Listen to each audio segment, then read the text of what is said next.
Hello, my name is Mark. I'm a peer support worker here at Together in a Crisis, and this is a recorded session of routine and control, which is one of our online wellbeing sessions.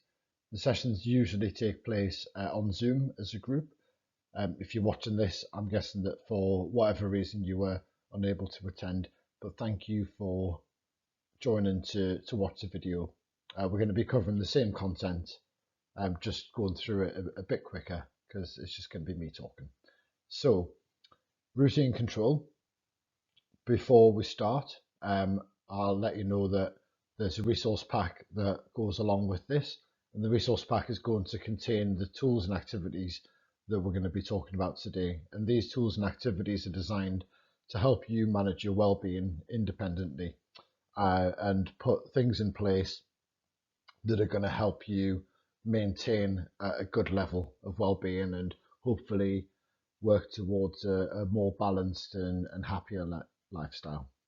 So routine is everything from regular sleep patterns, regular eating patterns, through to incorporating activities for pleasure, things that you get a sense of achievement from, and also building up your social interconnectedness and reducing social isolation. So, doing things that help you connect with people as well. And control is just the kind of ability to focus on the things that are important to you and not to be influenced by things that are out of our control. So, sticking to what's important for us and sticking to what's within our power.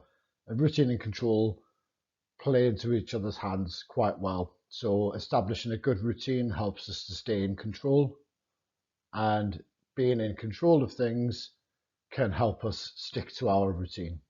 So, hopefully, they're going to complement each other quite well. We'll start by talking about control. The wheel of control is a really useful tool that can help us identify what's within our control and what's not.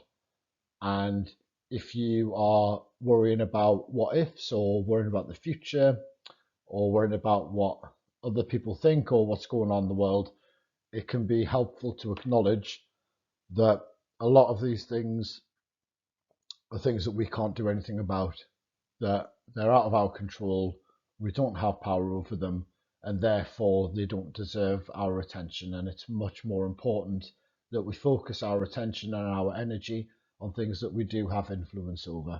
And that's what the wheel of control is all about. So, this example here, you can see that I can control in the circle in the center, and I cannot control on the outside.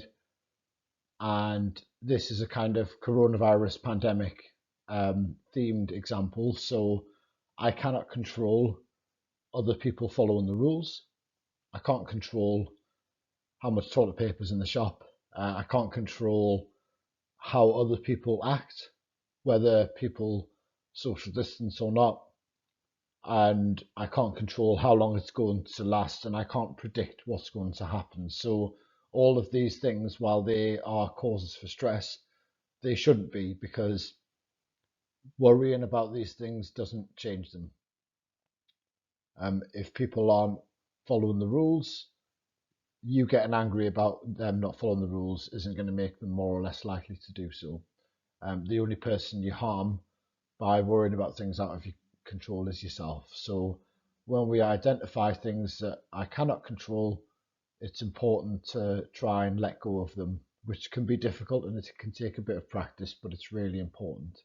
And then that gives us more energy and more time to focus on the things in the inner circle, which I can control. So I can control how much news and social media I have, how I spend my time, what activities I do at home.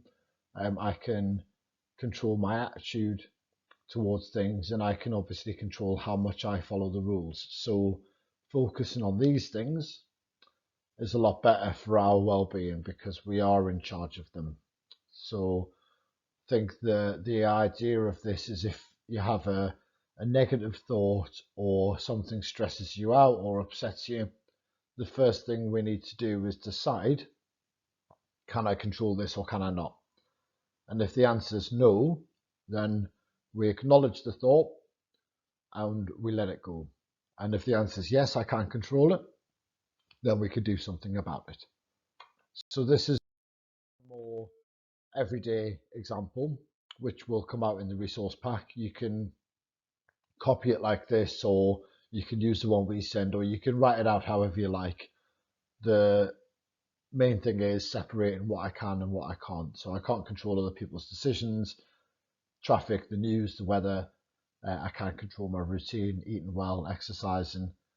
And with the first bit there, other people's decisions, I think that's a really important one, because people in life will say things that we don't like.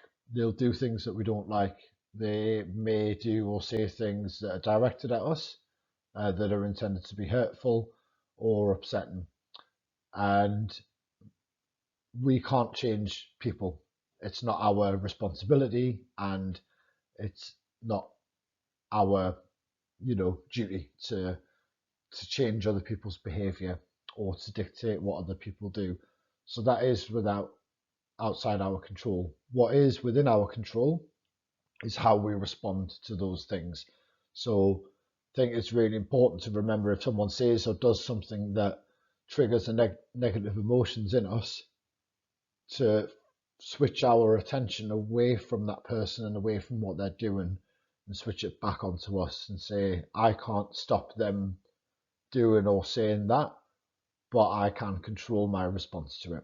I can choose to not let it affect me. I can choose to ignore it.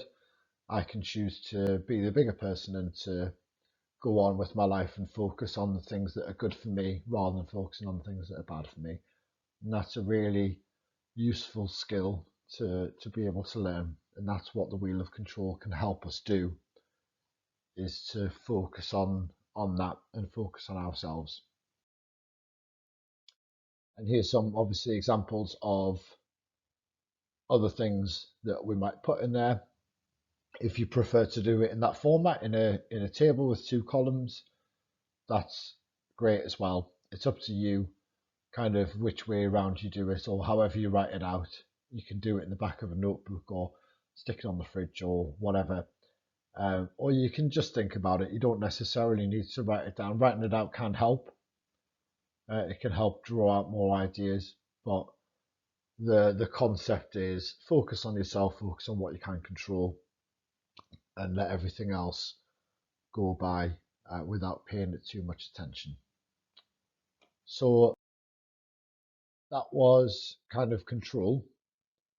Routine has a couple of aspects to it. So to develop a good routine, we need to look at goal setting and planning activities.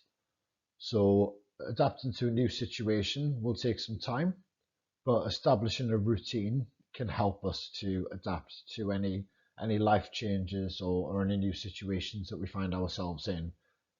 And having a routine can give us a sense of control, and it can help us to reduce uncertainty. We have a consistent structure every day, gives us a bit of a more stable and predictable life.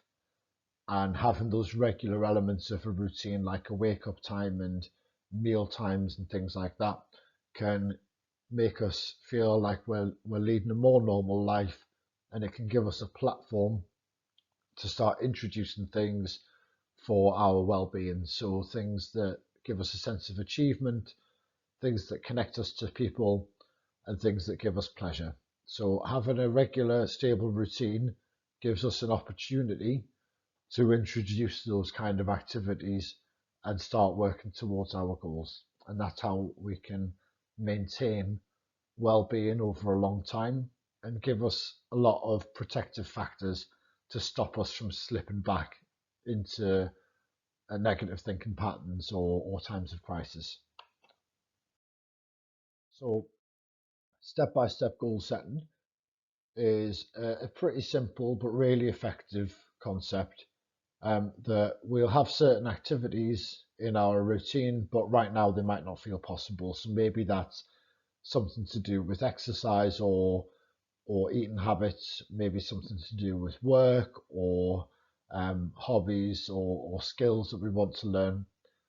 We might have ideas in mind, but they might just feel a bit out of reach. And when they do, our tendency is to avoid doing them, and that just creates anxiety, disappointment, and it reduces our self confidence and our faith in ourselves to lead a good life. So, by acknowledging that we have these things that we want to introduce, that's how we can set ourselves goals. And if a goal does feel too large or too daunting, rather than avoiding doing it, we can break it down into smaller and more manageable steps. And breaking a goal down makes it much more achievable and gives us a much better chance of succeeding at it. This is quite a good metaphor for that. So if we put one foot in front of the other, rather than gazing ahead at the entire marathon, we're more likely to succeed. Don't worry, we're not going to be talking about running marathons or running. It's just a metaphor for what we're talking about. So sometimes we have this version of ourselves that we want to be, and we think, oh, in 6 months or a year or whatever, I'll be doing all this great stuff. And we paint a big picture of it, or sometimes we have something that we've been putting off doing, and it feels like a mountain to climb. And rather than looking at that big picture, we just focus on what can we do right now, what can I control right now, and let's do that. And then we'll move on to the next step and the next step. And that way, we're breaking it down, we're making it much more achievable. So, an example of this would be I need to go shopping, but I'm anxious about it. And my goal is that I want to go shopping by myself because I used to go shopping by myself, and now I don't feel like I can. I order it online, or someone goes with us, or someone else does it. So I need to get back into that habit, and I need to add that back into my routine. But it feels daunting. So breaking it down into smaller steps can help us to do that. So the first step might be to create a shopping list. The next step might be to check that we've got everything that we need, face masks and bags for life and all that. And then the next step could be to plan a route and decide on a time. And you could even do these in the morning and go to the shops in the afternoon, or split it over 2 days, or do one step at a time. And that's the point of just putting one foot in front of the other. You can create a shopping list, and then you can put it to one side and go off and do something else, and then come back later for step two. Whatever you feel is manageable and realistic at the time. Step 4, to travel. Step 5 is a really important one. Call someone for support and distraction before step 6, complete the shopping. I say step 5 is important because what we've kind of done there is we've identified that step 4, traveling to the shop, is a situation where there might be some things that are out of our control, or there might be some things that cause us stress or anxiety. And step 5 is just giving us a bit of a safety net, that if those stresses or those triggers do come up, that we've got a way to deal with it. So what we're doing there is a bit of coping ahead of time, of saying, okay, I've been in this situation before, and sometimes I haven't coped with it well. If this situation comes back up, so if, for example, people aren't following social distancing in the shop and I get stressed, what am I going to do? Call someone, put some music on, whatever it is that helps you to relax, do some breathing techniques maybe. But what we're doing there, when we're planning our goal, we're preempting potential problems, and we're figuring out how we're going to overcome them if they do arise, and that can be really helpful. It just gives us a bit of confidence and a bit of comfort. So when we do set about going about it, we know that we've prepared for that. Other examples might be if you need to make a phone call to an organisation. So step 1 could be uh, making a list of things that you want from the phone call. So what's the aim of it? Step two could be to gather any kind of paperwork that you need and, get a pen and a notebook. Step three might be to set a time and to charge your phone. Step four might be to make the phone call itself. And then your last step might be to do something nice for yourself, to have a cup of tea or go for a walk afterwards as a way of calming down or relaxing or getting it out of your head after you've had the phone call. And putting in those steps, like going for a walk afterwards, just means that when you're there, when you're in the phone call, you've got that kind of safety net of a well-being activity afterwards that's going to help you calm down if it is a stressful phone call. So there's lots of different scenarios where we can use this, and hopefully when we're speaking now, you've got some things in mind that maybe you've been putting off, or that you've been building up, that you can think of where maybe you can apply this model and start to tackle those things bit by bit. When we are looking at how we spend our time, it is really important that we balance activities. So pleasure, achievement, closeness, we need an even split of these things in order to be happy on and maintain a good level of well-being. So if you just went for achievement and you worked all the time without speaking to anyone or without relaxing, obviously that's going to be bad for your well-being. If you spend too much time enjoying yourself or neglecting your responsibilities, that's going to affect your well-being. And if you spend not much time talking to people or become isolated, that can affect it as well. So it can be useful at the end of a day or at the end of a week to look back and to reflect, this week or today, have I had a good mix of all these things? Have I spoken to people? Have I done things I enjoy? Have I done some things that have felt like achievements? And in reflecting on that, we can plan ahead and say, okay, this week I've done some good relaxing, I've been to work, but I haven't really spoken to anyone. So next week I'm going to call a friend on a Tuesday night, for example. And then it just means we're building on what we've done, and we're identifying areas where we can improve our routine to achieve more of a balance. So a really useful tool is this list here, or it's this reflection exercise of what have I stopped doing.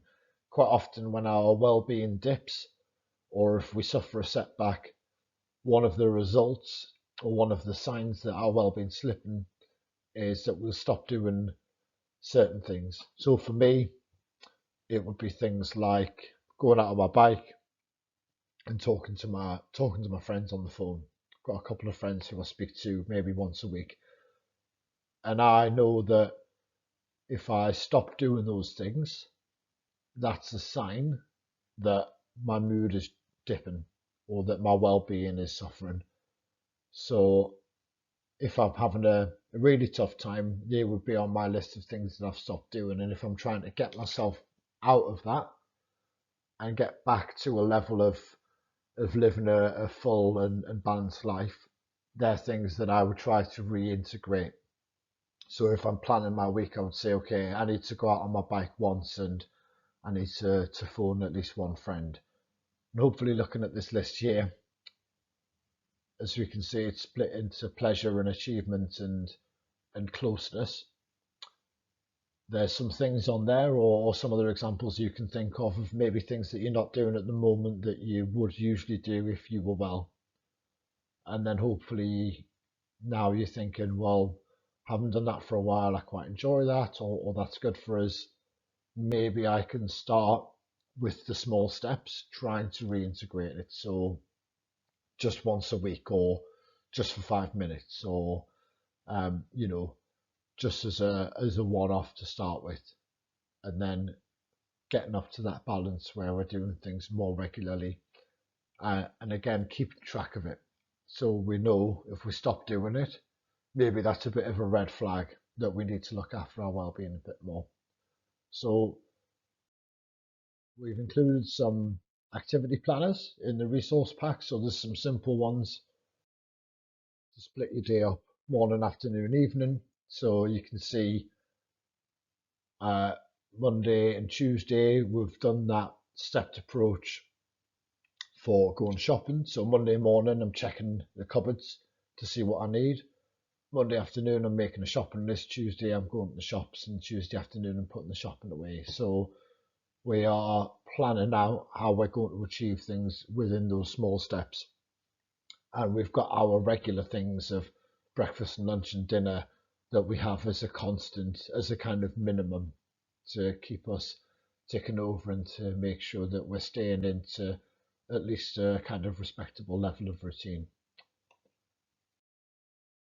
There's a more detailed one as well, which can be really useful if you've got appointments, people you need to speak to, if you're taking medication that you have to take at a certain time. So a detailed one can really help you to manage your time if you feel like you've got quite a lot on and it's a bit overwhelming. And you can also use it to introduce those activities as well. So to go for a walk between a set time, to phone a friend at a set time, and it just gives us that intention. And setting goals and setting intentions makes us more likely to follow them through because we've made a little bit of a commitment to it. And again, with the step by step idea, we're not committing to too much. We're not saying, right, next week I'm going to do a walk every day and speak to everyone and cook all this new food, or whatever. We're doing it bit by bit, step by step. And then as the weeks go on, hopefully we'll build it up and build it up as we go, and we gain more confidence. The important thing is that we keep a track of it and that we keep an eye on how we're doing, and also we look out for those warning signs that our well-being is slipping a bit. The last slide on here is a mindfulness exercise. This we're not going to do it here. We'll send it out. There's also a lot of mindfulness on some of the apps, mental health apps, and on YouTube. If you just type in mindfulness, this is just an example of one, but you can kind of shop around and see which ones appeal to you the most. This is one where you're focusing on things with your senses. So finding something either in your house, something you can pick up, or something outside, and focusing on it with your senses. So with your sight, what do you see? What are the colours? Is it reflective? Is the sun shining on it? What kind of texture is it? What kind of sounds are involved? Can you touch it? How does it feel? And is there any kind of smell? And this idea of focusing our senses, it just means that we're keeping our brain busy, we're keeping our brain distracted and focused on something nice and something simple.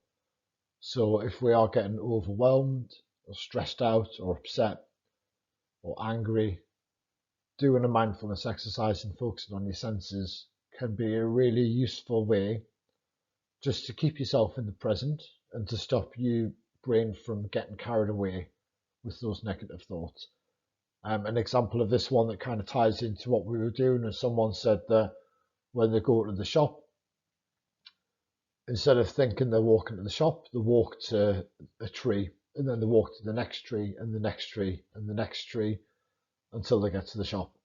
And they're focusing on the tree, the leaves, how it's blowing in the wind, if it's making any noise when they get nearby, how the sun's shining on it, what time of year it is, so what the tree looks like then. And it just distracts them from the fact that they're going to the shop and they're quite anxious about being outside, or they're quite anxious about where they're going. And it just focuses the mind on that.